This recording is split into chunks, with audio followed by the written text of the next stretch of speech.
My self doctor M K Paliwal, assistant professor in chemistry, government girls college चौमो।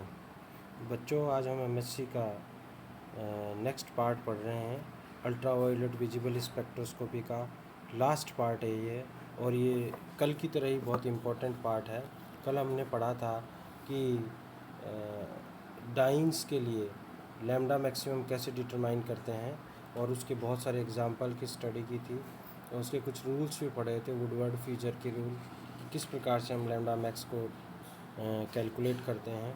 इसके आगे का जो पार्ट है वो उतना ही इम्पोर्टेंट है जितना कल हमने पढ़ा था, और वो है आज हम दो चीज़ पढ़ेंगे। Determination of lambda maximum for carbonyl compounds and determination of lambda max for aromatic carbonyl compounds. ये बहुत इंपॉर्टेंट पार्ट है, ये एग्ज़ाम में ज़रूर आता है। देखिए, मैंने आपको एक बेसिक कार्बोनाइल कंपाउंड बता रखा है, जिसमें ऊपर दे रखा है C double bond C H single carbonyl compound, और एक्स।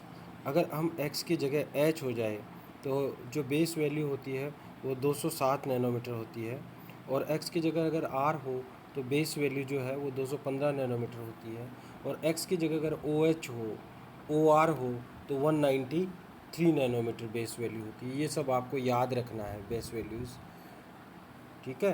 तो इसका मतलब ये हो गया, अगर एल्डिहाइड होता है तो 207 नैनोमीटर, अगर कीटोन होता है तो 215 नैनोमीटर, अगर एसिड और एस्टर होता है तो 193 नैनोमीटर, 193 नैनोमीटर। अब इसमें कुछ इंक्रीमेंट्स हैं। पहला इंक्रीमेंट ये है कि अगर एल्काइल सब्स्टिट्यूएंट हो और रिंग रेजिड्यू हो, अल्फा बीटा गामा और उससे मोर पोजीशन पर, अगर एल्काइल सब्स्टिट्यूएंट और रिंग रेजिड्यू अल्फा पोजीशन पे हो तो इसमें 10 का इंक्रीमेंट आ जाता है, बीटा पर हो तो 12 का इंक्रीमेंट आ जाता है, और गामा और इससे अधिक पोजीशन पर अगर एल्काइल सब्स्टिट्यूएंट और रिंग रेजिड्यू हो तो 18 का इंक्रीमेंट होता है। इसके साथ ही अगर होमोएन्युलर सिस्टम हो तो 39 नैनोमीटर का इंक्रीमेंट होता है। डबल बॉन्ड एक्सटेंडेड कॉन्जुगेशन के लिए 30 का नैनोमीटर होता है। For each exocyclic double bond, प्रत्येक एक्जोसाइक्लिक डबल बॉन्ड के लिए 5 नैनोमीटर का इंक्रीमेंट होता है। For each endocyclic double bond in 5 और 7 मेंबर्ड रिंग एक्सेप्ट साइक्लोपेंटेनॉन, उसमें 5 नैनोमीटर का इंक्रीमेंट होता है। और एक बहुत इंपॉर्टेंट बात याद रखनी है कि साइक्लोपेंटानॉन के लिए बेस वैल्यू जो होती है वो 202 नैनोमीटर होती है। ये बहुत इंपॉर्टेंट बात है कि base value for cyclopentenone is 202 nanometre. अब हम कुछ एग्जांपल्स पढ़ते हैं। एग्जांपल फर्स्ट देखिए, इसमें जो है हमने जैसा ऊपर बता रखा है वैसा ही क्या है कि एक्स की जगह आर है या एम ई है, ये वाला पार्ट है, ठीक है। तो हमारे पास बेस वैल्यू तो क्या हो जाएगी 215 नैनोमीटर, और दो एल्काइल सब्स्टिट्यूएंट है किस पोजीशन पर, बीटा पोजीशन पर, अल्फा और बीटा पोजीशन पर, जहाँ Me2 लिखा हुआ है। तो एक के लिए अगर 12 है बीटा पोजीशन पे, ऊपर देखिए, और अगर तो दो के लिए 24 नैनोमीटर हो जाएगा। अब हम इसको जोड़ देंगे, और इसमें कुछ है नहीं, होमोएनुलर है नहीं, डबल बॉन्ड है, एक्सटेंडेड कॉन्जुगेशन है नहीं, एक्सोसाइक्लिक है नहीं, एंडोसाइक्लिक कुछ है नहीं। तो टोटल जो हो जाएगा हमारे पास हो जाएगा लैम्डा मैक्सिमम हो जाएगा वो 293 नैनोमीटर हो जाएगा। अब दूसरा एग्जांपल देखते हैं। इसमें देखिए, इसमें क्या है, बेस वैल्यू 215 हो जाएगा। क्यों? क्योंकि x की जगह यहाँ पर r है, ठीक है। और रिंग रेजिड्यू मैंने आपको निकालना पहले ही बता रखा है कि गोला लगा दीजिए। तो यहाँ पर जो रिंग रेजिड्यू है वो बीटा पोजीशन पे है, और वो 2 रिंग रेजिड्यू हैं। तो बीटा पोजीशन पर अगर 2 रिंग रेजिड्यू होंगे तो 1 का 12 तो 2 का 24। एक एक्सोसाइक्लिक डबल बॉन्ड है, और एक्सोसाइक्लिक डबल बॉन्ड के लिए इंक्रीमेंट जो होता है वह 5 होता है। मैंने आपको बता रखा है कि अंगूठा से आप दबा लीजिए एक रिंग को तो आपको एक्सोसाइक्लिक दिख जाएगा, दूसरे को दबा लीजिएगा तो और दिख जाएंगे। तो आपको दबाने से देखिए पहले में कुछ नहीं दिख रहा, दूसरे में दबाने से आपको एक एक्सोसाइक्लिक डबल बॉन्ड दिख रहा है। तो इस प्रकार से टोटल जो लैम्डा मैक्सिमम हो जाएगा वो 244 नैनोमीटर हो जाएगा। तीसरा एग्जाम्पल भी ऐसा ही है, यहाँ पर भी x की जगह r ही है, तो बेस वैल्यू जो हो जाएगा 215 नैनोमीटर हो जाएगा। एक रिंग रेजिड्यू है बीटा पोजीशन पर, तो 12 नैनोमीटर का इंक्रीमेंट, और एक एल्काइल सब्स्टिट्यूएंट है बीटा पोजीशन पर ही, तो एक 12 नैनोमीटर का और इंक्रीमेंट हो जाएगा। देखिए इसमें इंटरेस्टिंग बात ये है, क्या है कि एमी जो है, एक एमी और है, यानी कि मिथाइल ग्रुप एक और जुड़ा हुआ है, बट उसको हमने शामिल नहीं किया है इंक्रीमेंट्स में, क्योंकि वह इस डबल बॉन्ड कॉन्जुगेशन के साथ नहीं है। कॉन्जुगेशन होना चाहिए, तभी आपका क्या होगा, ये प्राइमरी कंडीशन है अल्ट्रावायलेट विजिबल स्पेक्ट्रोस्कोपी में लैम्डा मैक्सिमम के लिए, या कॉन्जुगेशन होना आवश्यक है, या ट्रांजिशन के लिए ये आवश्यक है उसमें कॉन्जुगेशन होना चाहिए। कॉन्जुगेटेड डबल बॉन्ड जो होते हैं वही ट्रांजिशन शो करते हैं। इसलिए जो थर्ड जो एग्जाम्पल में जो एमी है वह इसमें शामिल। अब फोर्थ एग्जाम्पल हम देखते हैं। फोर्थ एग्जाम्पल में देखिए क्या है, बेस वैल्यू वही 215 नैनोमीटर हो जाएगा, क्योंकि इसमें भी जो है x की जगह r है। इसमें एक रिंग रेजिड्यू अल्फा पोजीशन पर है, देखिए है अल्फा पोजीशन पर, तो यहाँ पर हो जाएगा 10 नैनोमीटर। एक जो रिंग रेजिड्यू है बीटा पोजीशन पर है, तो 12 का इंक्रीमेंट, और एक रिंग जो डेल्टा पोजीशन पर भी है, देखते जाइए, अल्फा, बीटा, गामा और डेल्टा। और डेल्टा का मतलब क्या हो गया, अगर गामा और उससे ज़्यादा होता है तो 18 पे होता है। मैं आपको फिर बताता हूँ, देखिए